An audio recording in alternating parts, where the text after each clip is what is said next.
नमस्कार विद्यार्थी मित्रांनो, बायोलॉजी मॅग्निफाईड मध्ये तुमच्या सगळ्यांचं परत एकदा खूप खूप स्वागत आहे।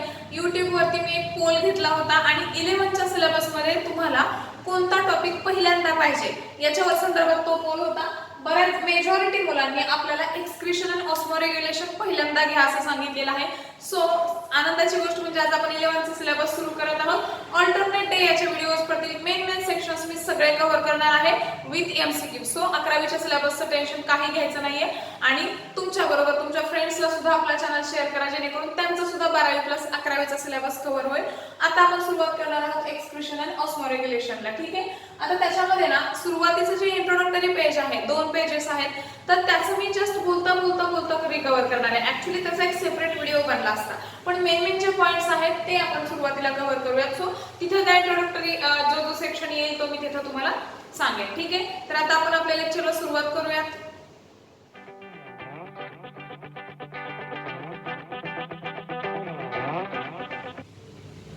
आता एक्सक्रीशन म्हटलं की काय येतं? एक्सक्रीशन म्हटलं की काहीतरी प्रोडक्ट्स आहेत जे एक्सक्रीट करायचे, ते बॉडीच्या बाहेर टाकायचे।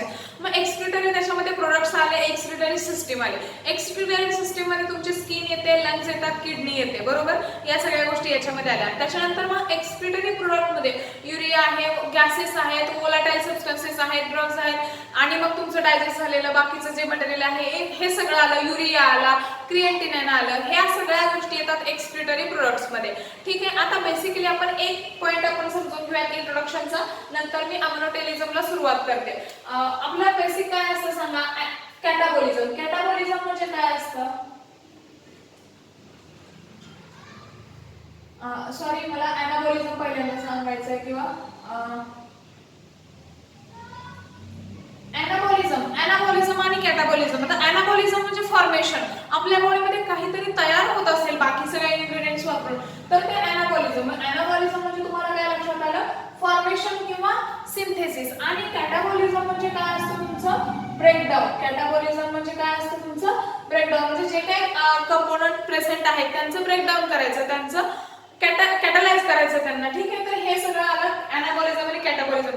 अशा खूप साऱ्या प्रकारच्या ॲनाबॉलिझम आणि कॅटाबॉलिझम मध्ये खूप साऱ्या प्रकारच्या रिॲक्शन्स आपल्या बॉडीमध्ये घडत असतात आणि या सगळ्या रिॲक्शनची टोटल म्हणजे तुमचा काय असतो? मेटाबॉलिझम असतो, ठीक आहे। काय असतो तुमचा? मेटाबॉलिझम। मेटाबॉलिझम तुम्हाला लक्षात आलं का? मेटाबॉलिझम म्हणजे कॅटाबॉलिक आणि ॲनाबॉलिक रिॲक्शनची सम टोटल। आता मेटाबॉलिझम मध्ये मग एक्सक्रीटरी प्रोडक्ट्स तयार होतात आणि हे एक्सक्रीटरी प्रोडक्ट्स आपल्याला बघायचे आहेत एक्सक्रीशन अँड ऑस्मोरेग्युलेशन मध्ये। आता डाएट मध्ये आपल्याकडे काय काय असतं सांगा? कार्बोहायड्रेट्स असतात, त्याच्यानंतर काय असतात?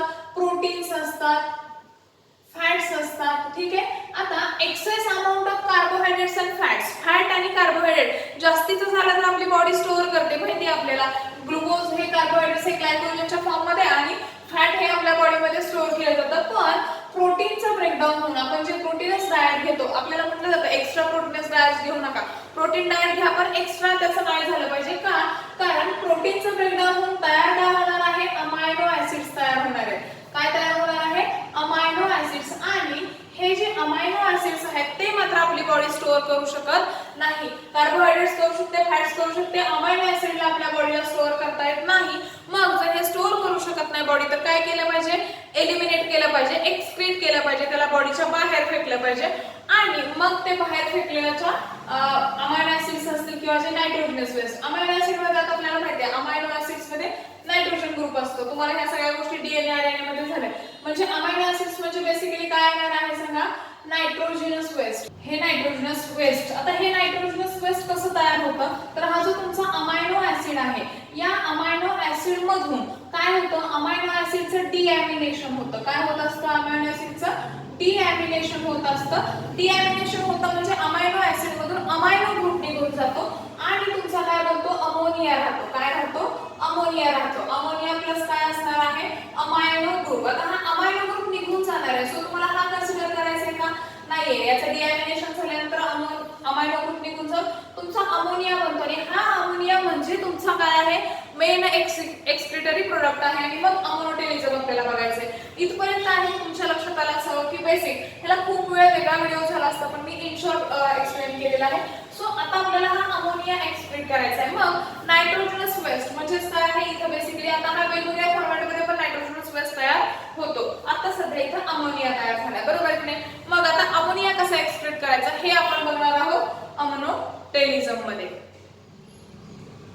अमोनोटेलिझम म्हणजे काय मग? अमोनोटेलिझम म्हणजे जे नायट्रोजनस वेस्ट आहे, जे बॉडीमध्ये तयार होणारं नायट्रोजनस वेस्ट आहे, ते जर तुमची बॉडी अमोनियाच्या फॉर्म मध्ये, कशाच्या फॉर्म मध्ये? अमोनियाच्या फॉर्म मध्ये जर एक्सक्रीट करत असेल तर त्याला म्हटलं जातं अमोनोटेलिझम.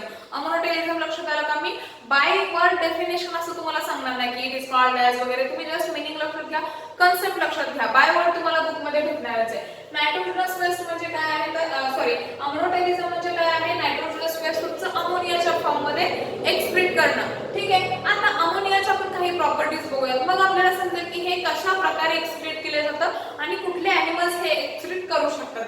मग अमोनिया हा बेसिक असतो. अमोनिया काय आहे? बेसिक इन नेचर आहे, म्हणजे 7 पेक्षा पीएच त्याचा जास्त असतो.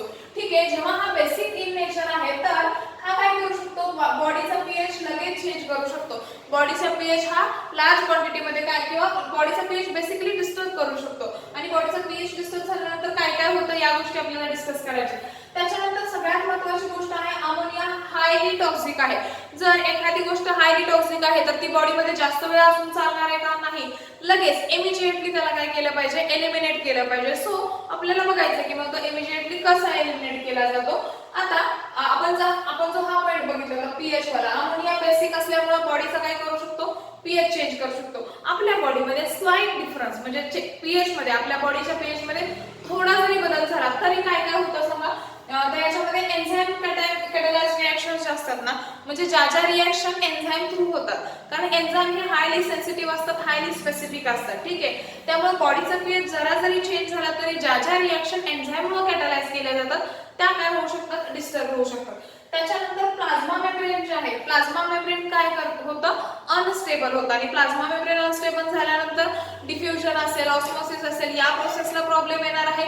म्हणजे एक्सचेंज ऑफ वेस्ट असेल, वॉटर असेल, न्यूट्रिएंट्स असतील, गॅसेस असतील, सेल टू सेल किंवा सेल टू ब्लड, या सगळ्या गोष्टींमध्ये प्रॉब्लेम येणार आहे. सो या सगळ्या गोष्टी कुणामुळे होऊ शकतात? अमोनिया जर बॉडीमध्ये राहिला तर हे सगळं होऊ शकतं, कारण अमोनिया काय करणार आहे? बॉडीचा पीएच डिस्टर्ब करू शकतो. काय करू शकतो?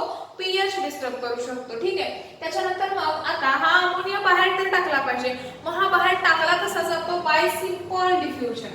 बाय काय? Simple diffusion. आता डिफ्युजन म्हणजे बेसिकली काय आहे? ही तुमची काय आहे सांगा? सेल आहे. ठीक आहे.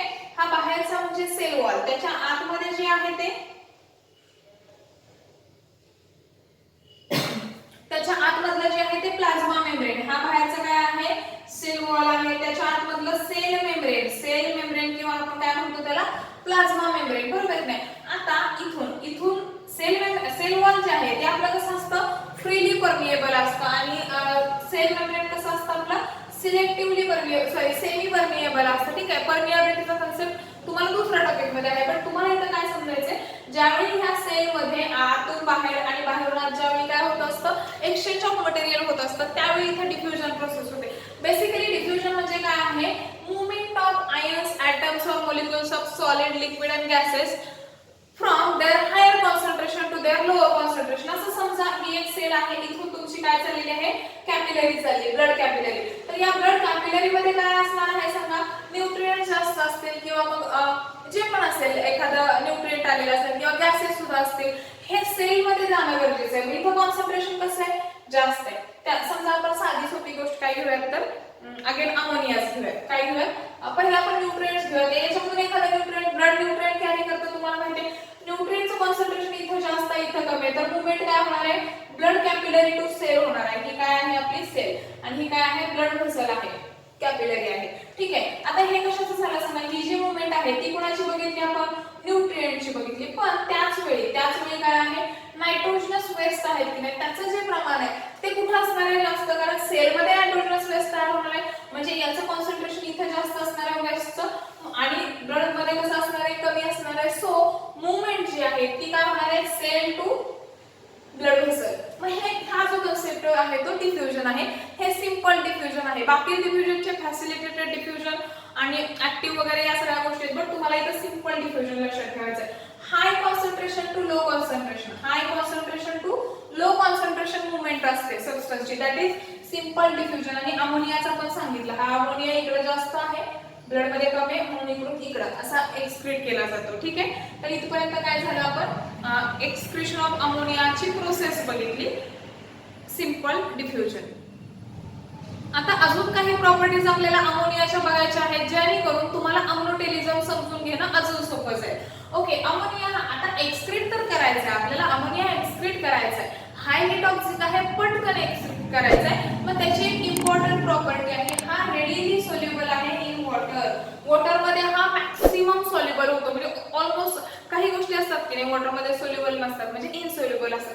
हा रेडिली सोल्युबल आहे, म्हणजे लगेच सोल्युबल होतो. मग एखादी गोष्ट पाण्यात पटकन विरघळते, म्हणजे पाण्याच्या माध्यमातून, पाण्याच्या वॉटर थ्रू याला एलिमिनेट करणं काय आहे आपल्याकडं सोपं आहे. आणि तशा पद्धतीचं एलिमिनेशन जे आहे ना त्याच्यासाठी लेस एनर्जी लागते. म्हणजे अमोनिया जो आहे, अमोनिया एक्सक्रीट करण्यासाठी, कारण सिंपल डिफ्युजन आहे, इथं कुठल्याही प्रकारे ऍक्टिव्ह प्रोसेस नाही, इथं एटीपी कुठल्याही प्रकारात हे एक्सचेंज करताना खर्च केला जात नाही, म्हणजे एनर्जी एक्सपेंडिचर आपलं नाहीये का. आता सिंपल डिफ्युजन प्रोसेस आहे, वॉटर मध्ये तो डिझॉल्व होणार आहे आणि मग वॉटर मधून इकडे जाणार आहे. सो तुम्हाला इथे लक्षात घेतलं पाहिजे की अमोनिया एक्सक्रीट करण्यासाठी एनर्जी रिक्वायरमेंट खूप कमी असते, पण पाण्याची मात्र रिक्वायरमेंट कशी असते, जास्त असते, कारण तो पाण्यामध्ये रेडिली सोल्युबल आहे. मग पाण्याची रिक्वायरमेंट किती आहे याच्यावरती खूप वेळा प्रश्न आलेला आहे.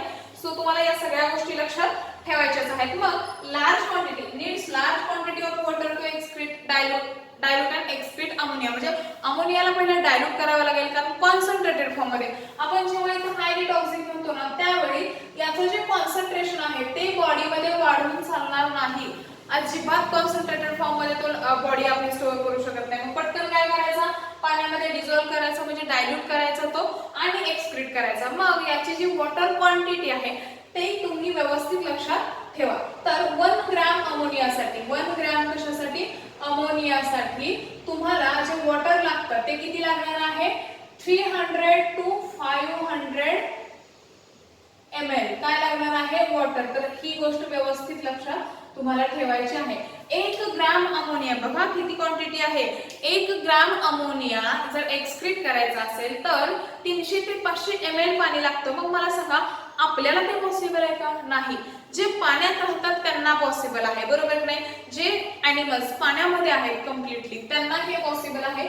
सो हे सगळं बसून मग मी तुम्हाला अमोनोटेलिक ॲनिमल्स आणि नीट रिलेटेड काही पॉइंट्स आहेत ते एक्सप्लेन करते. आता आपण एक्झाम्पल्स बघूयात अमोनोटेलिक ॲनिमल्सचे. अमोनोटेलिक ॲनिमल्स म्हणजे जे ॲनिमल्स अमोनियाच्या फॉर्म मध्ये काय करतात, नायट्रोजनस वेस्ट एक्सक्रीट करतात ते. आता सुरुवातीला बघूयात ते कुठल्या ऑर्गन्स थ्रू काय करत असतात, एक्सक्रीट करत असतात. मग जनरल बॉडी सर्फेस म्हणजे काय असणार आहे, त्यांचं स्किन असणार आहे, त्याच्यानंतर काय आहे, गिल्स आणि किडनीज. या गोष्टी करून ठेवा, एकदम सोप्या साध्या फॅक्च्युअल गोष्टी आहेत, पण सीईटीला या इम्पॉर्टंट असतात. ह्या 3 बरोबर तुम्हाला लंग्स असा ऑप्शन देतील आणि मग चुकीचा काढायला सांगतील तर लंग्स ऑब्वियसली ते लंग्स थ्रू करणार नाही, ठीक आहे. मग याच्यामध्ये ह्या गोष्टी तुम्हाला व्यवस्थित लक्षात आल्या पाहिजे. आता एक्झाम्पल बघूयात, ॲक्वाटिक इनव्हर्टेब्रेट्स आहेत. आता याच्यात काही एक्सप्लेन करायचं पण नाही. बोनी फिशेस, फक्त फिशेस म्हणू नका, बोनी फिशेस का, कारण कार्टिलाजिनस फिशेस आपल्याला नेक्स्ट पॉइंट मध्ये बघायचे. सो हा शब्द इथे इम्पॉर्टंट आहे, बोनी फिशेस. इन जनरल करायचं नाही, तुम्ही जेव्हा सीईटी एंट्रन्स कुठली पण देताना त्यावेळी स्पेसिफिक जावा, इन जनरल नाही. ॲक्वाटिक किंवा लार्वल ॲम्फिबियन्स, तर लार्वा, लार्वा म्हणजे मग तुम्हाला बेडकाचं माहितीये, बेडकाचं ते छोटं असतं की नाही पिल्लू, म्हणजे लार्वा, ठीक आहे, लार्वल स्टेज ही अशी असते, बरोबर नाही. तर हे कुठे दिसतं तुम्हाला सांगा, पाण्यात दिसतं. हे पाण्यातच राहू शकतं, कारण ते श्वास पण पाण्यातच घेऊ शकतं आणि एक्सक्रीट पण अमोनिया करतं. पण जे बेडूक आहे म्हणजे फ्रॉग, जे अडल्ट आहे ते मात्र जमिनीवर राहू शकतं आणि एक्सक्रीट सुद्धा अमोनियाच्या फॉर्म मध्ये नाही करत. सो ही गोष्ट लक्षात घ्या. त्याच्यानंतर असे ॲनिमल ज्यांना एक्सक्रीटरी सिस्टम नाहीये, जे एकदम छोटे, म्हणजे कशा प्रमाणात लोअर ऑर्गॅनिझम जे प्रोटोझोआ वगैरे आहेत, तर हे सगळ्या कशामध्ये गेले, आपल्या अमोनोटेलिक ॲनिमल्स मध्ये. एक्झाम्पल्स वरती दरवर्षी प्रश्न असतो, दरवर्षी. सगळं नीट करून ठेवा, अतिशय सोपे एक्झाम्पल्स आहेत, सो व्यवस्थित करून ठेवा.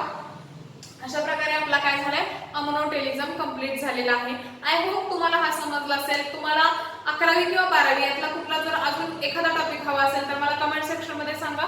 आपला व्हिडिओ कसा वाटला हे सुद्धा तुम्ही मला नक्की कमेंट सेक्शन मध्ये सांगा.